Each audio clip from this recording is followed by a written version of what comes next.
Anna, I want to bring you in on another part of all this. Again, the D's, deportations, but a slight variant, which is student deportations. We've seen this big row, obviously, recently about the Columbia University student who was alleged to be pro-Hamas. It seems to be a bit of a foggy picture as to whether he was or not. But this principle of deporting students for their political allegiances or views, where do you sit on that? Bernie Sanders says this is not democracy. You can't exile political dissidents, not in the United States.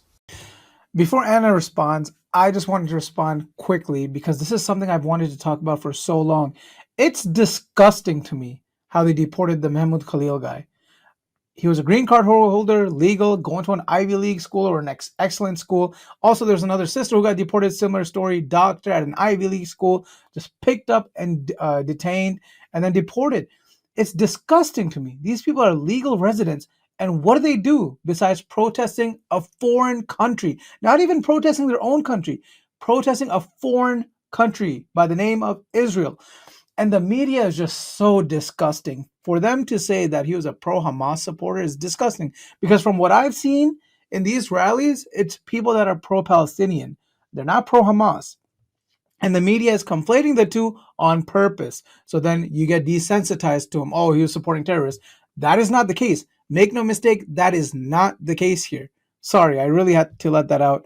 Like this video, subscribe to my channel. You're going to like these clips. Now let's continue. If you want to comment, super chat it, I'll respond. Well, I mean, our government will certainly try to do that as long as the government of Israel demands it. And our government, whether you're talking about Democrats or Republicans, is completely controlled by the Israeli government, and they're going to do the Israeli government's bidding. That's what this is really about. That's all it is. So protesters who are legal residents, permanent residents who have green cards, will be deported simply for exercising their freedom of speech and criticizing how the Israeli government is prosecuting this war in Gaza, slaughtering tens of thousands of innocent women, children, elderly people, civilians. They're going to continue the slaughter. They don't want any backlash from anyone in the United States about it, including American citizens, including permanent residents. And remember, Miriam Adelson and the Adelson family overall gave Donald Trump hundreds of millions of dollars to not do what's right for the United States, but to do what's right for Israel. So Donald Trump is going to do that. He's transactional. Money talks for him, and he doesn't care. He'll go ahead and revoke green cards and deport valedictorians, students who have been in this country since they were 7 years old, were valedictorians in high school. But God forbid they ever ding or criticize the Israeli government, because that's when they'll become a target. What if they actively support? That's actually disgusting, because I don't know who he deported that was a valedictorian and has been in the country since they were 7 years old. That is so messed up, changing their life just because of who they supported and supporting being against Israel. And I just came back from Spain a few days ago, and I, a U.S. citizen, born and raised in the U.S., who has a squeaky clean record. I have never drank alcohol, never smoked, never gotten arrested. Squeaky clean record. And someone like me was worried when I was going through immigration in New York. So you never know what could happen. If they take and deport green card holders, you never know what they could do to even citizens. That green card holder was literally a legal person. And someone like me who has like 50,000 subscribers on YouTube, who all he does is bash Israel all day, you just never know what could happen. It's disgusting that I even have to think this way, and the fact that I have to go through my phone and make sure nothing's gonna flag someone or something. It's disgusting. I shouldn't have to think about that. What if they actively support Hamas? Look, I despise Hamas, and it disgusts me that anyone would say anything positive about Hamas. But our freedom of speech indicates that we are allowed to even be supportive of the KKK, be supportive of Nazis, be supportive of terrorists. But that applies to American naturalized citizens.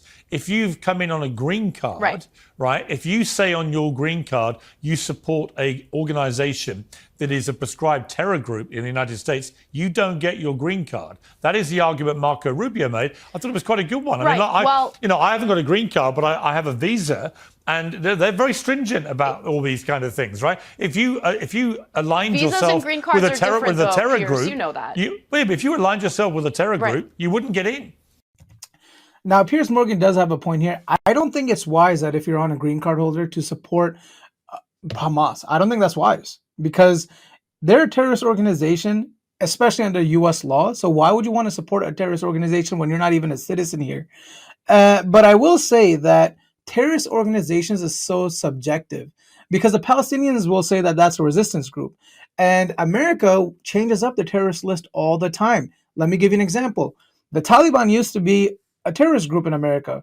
Last I checked, I'm pretty sure that terrorist designation was revoked. They turned into a regular government or something now.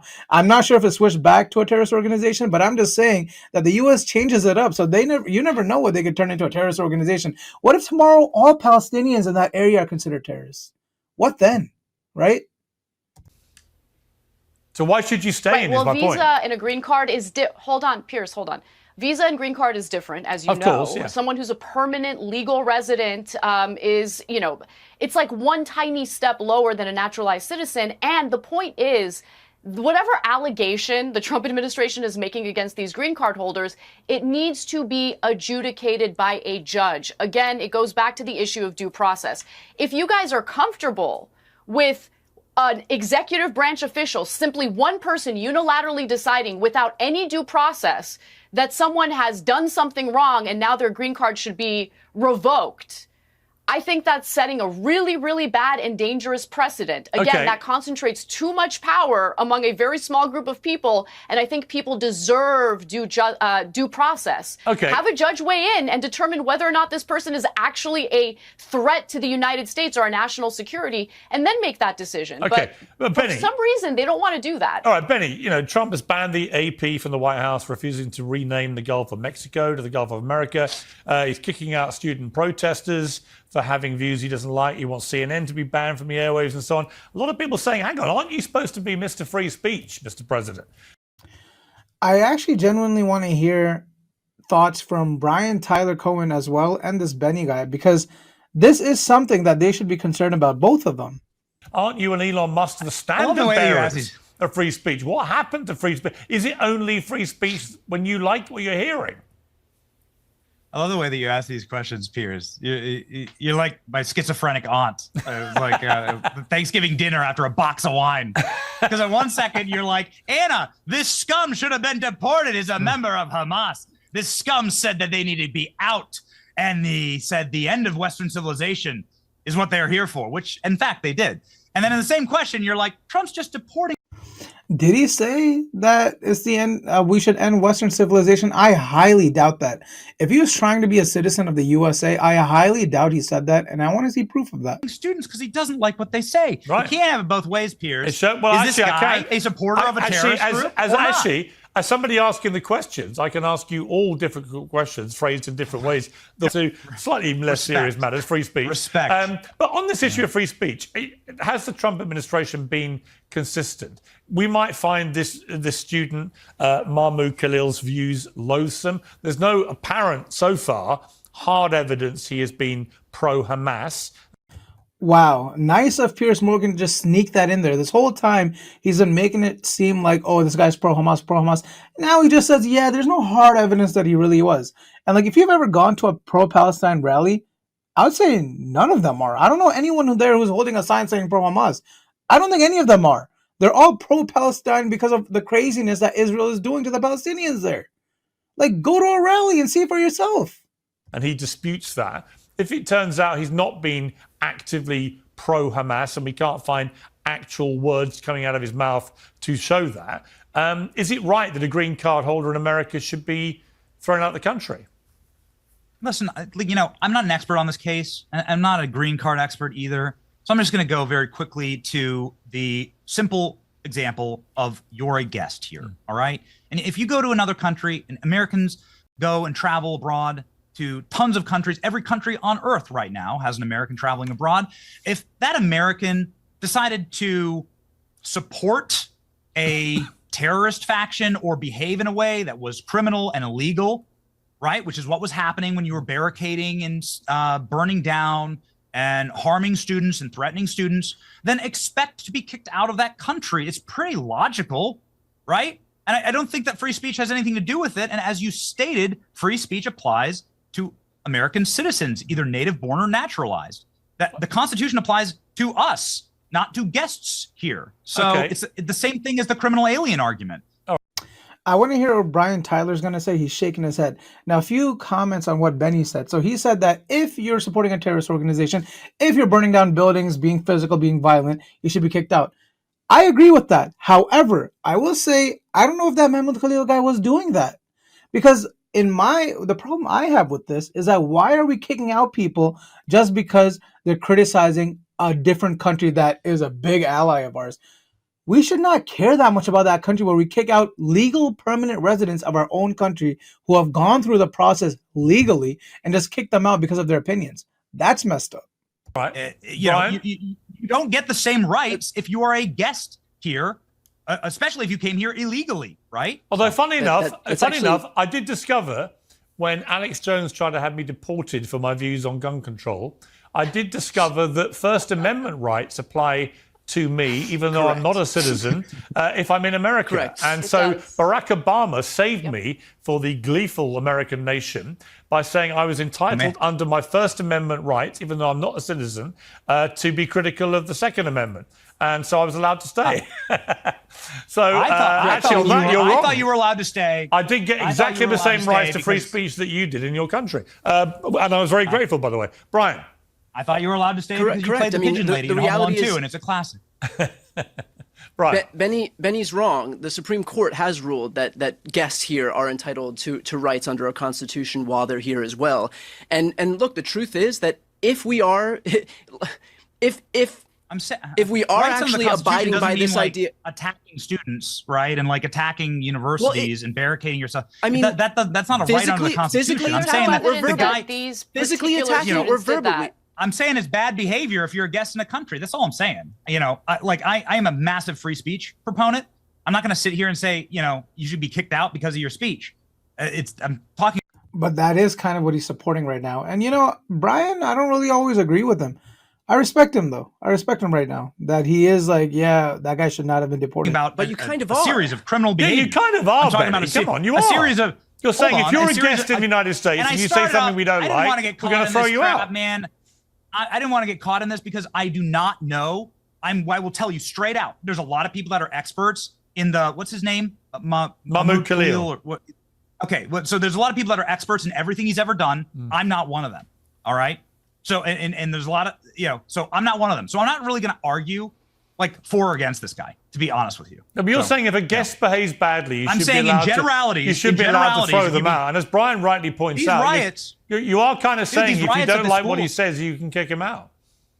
The riots at the schools were criminal. The barricading of the schools, the that's threatening of different. Students, the threatening of teachers, that's different. The smashing of the doors. Like, this is criminal behavior. If you break the law, if you're a guest here, if you break the law, hang on. If you're a guest in America and you break the law, absolutely that's grounds for deportation. There is no evidence that Mahmoud Khalil has broken the law, which is a pretty significant part of this. He's just been targeted, and Marco Rubio hasn't even tried to use that argument. All he said is, if he had said on his green card application that he supported Hamas, he wouldn't have been allowed in. But then it comes to, is there any actual evidence he has openly supported Hamas? There doesn't so far seem to be any. Brian. That's for investigators, man. I'm not the expert on this guy. The reality is that you cannot both claim that you are a free speech absolutist while claiming that if somebody says something that doesn't comport with your political ideology, that they should just be kicked out of the country. This is the hypocrisy being put on full display. There's really no other way to cut it. I'm even if you are diametrically opposed to what he advocates for, if you are in favor of our First Amendment, if you are a free speech absolutist, there is one way to show it. And what this administration is doing is showing that they're not. They only want people who are going to echo or mirror political ideology that comports with their own views. Okay, I want to end by asking all of you to sum up Trump's first 10 or so weeks back in the White House with 3 words. So, Benny, I'll start with you. Make sure you like this video and subscribe to my channel. It helps this video go to a larger audience. And so this message can be out to more people and promote this message. We're changing minds out here. Do your part. Thank you. 3 words to summarize it. Yep. Here we go. You ready? Yep. I've been thinking about this for a while. All right. So glad you asked. Deport Piers Morgan. Well, Alex Jones tried. He failed. It was deemed that I was too essential to the well-being of Americans and had to be kept. No, but to be serious, how would you summarize it? Give me 3 words to summarize how you think Trump has done so far.